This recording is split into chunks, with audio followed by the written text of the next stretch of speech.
So good morning once again, dear students, and we continue in tune with what we have been doing earlier, that is the opening scene of The Merchant of Venice, and we have had a synopsis of what happens initially in the scene, and now we are going to see what further conversation takes place between Antonio and his best friend uh, Bassanio. But before that, we have not yet finished with the conversation that was taking place between Antonio and two of his friends, Salarino and Salanio.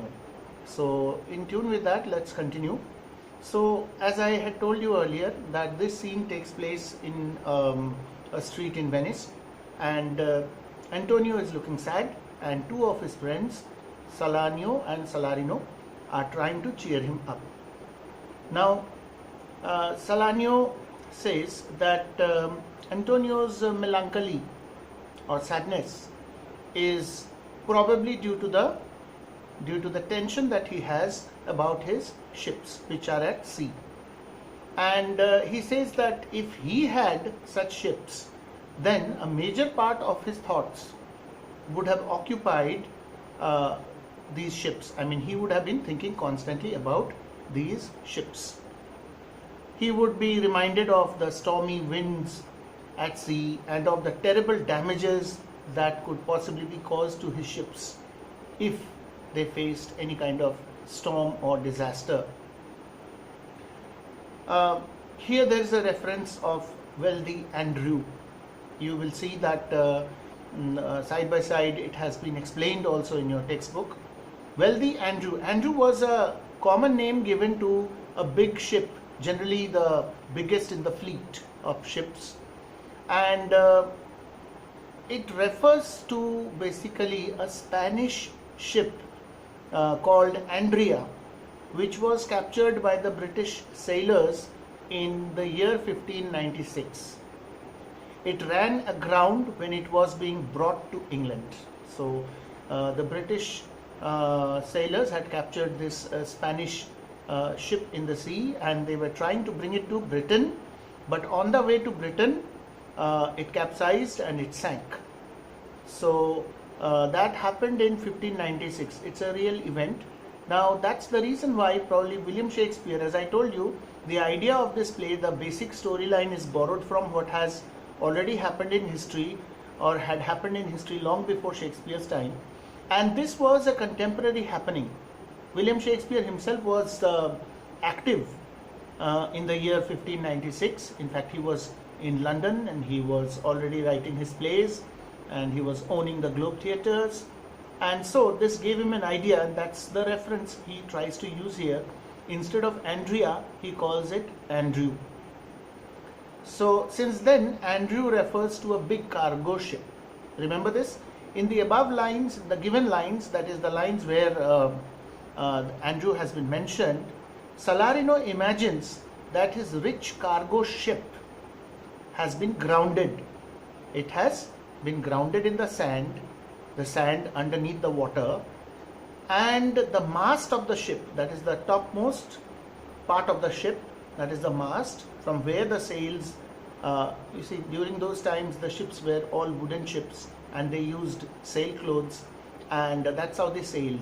So wind power was very important, and the mast of the ship, that is what he's referring to, has dipped down lower than her sides. Now the sides are being referred to as the ribs of the ship. So lower than her sides, as if trying to kiss the sands that surrounded her. So that is what he means by kissing her burial. That is, the ship has tilted on one side, the top mast has therefore tilted and is now touching the sand just underneath the surface of the water, and the sides of the ship are now higher than the tip of the mast, and that's how it lies in the water. It is destroyed. Then there is another reference used here, the sandy hourglass. Now this is a device which you can get to see even today.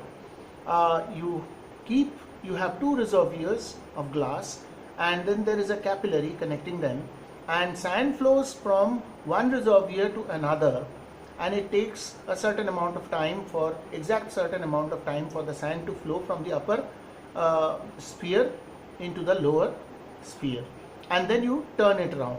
So it is both wise equal and it's connected by a capillary. So that's called a sand clock. Normally to this day, where they do tea tasting, tasters who taste the tea which is manufactured in tea gardens, they still use this sandy hourglass. It's a very common practice in the tea gardens out here. If you ask your friends, relatives, or some of you could be from tea gardens, so you can ask your dad, your parents. They'll be also able to give you an idea about the sandy hourglass, and some of you might have possibly seen it also. So sandy hourglass, he says that if I see that sandy hourglass, the sand flowing inside would remind me of the treacherous sandbanks which are submerged, which are underneath the water, and which can cause damage to my ships. And then he refers to his richly laden ship, the wealthy Andrew, and then he talks about another, he gives another reference. He says, if I go to the church and if I see the holy building, the building of the church is made out of stone. So when I see it, it would remind me of the dangerous submerged rocks in the sea, which could possibly destroy my ship. So everything around him, basically, he gives the example of almost everything around him through which he would be reminded of the dangers being faced by his ship if he were to own such ships as Antonio does. So he says that if I were to be in your place, if I had such ships, then all these things would have reminded me of the dangers posed by these things in the sea to my ships. And then he would say that if his cargo ship, richly laden with cargo, happened to hit a rock, what would happen to the rich cargo? There would be silk, there would be spices on board the ship, and all these things would fall into the water and get scattered. And that's how, just a few moments before, worth so much, and the very next moment, once it falls into the water, worth nothing. So he gives that example. He says that this is what can possibly happen to a cargo ship. So I'll continue with this explanation again in the next video. Thank you very much.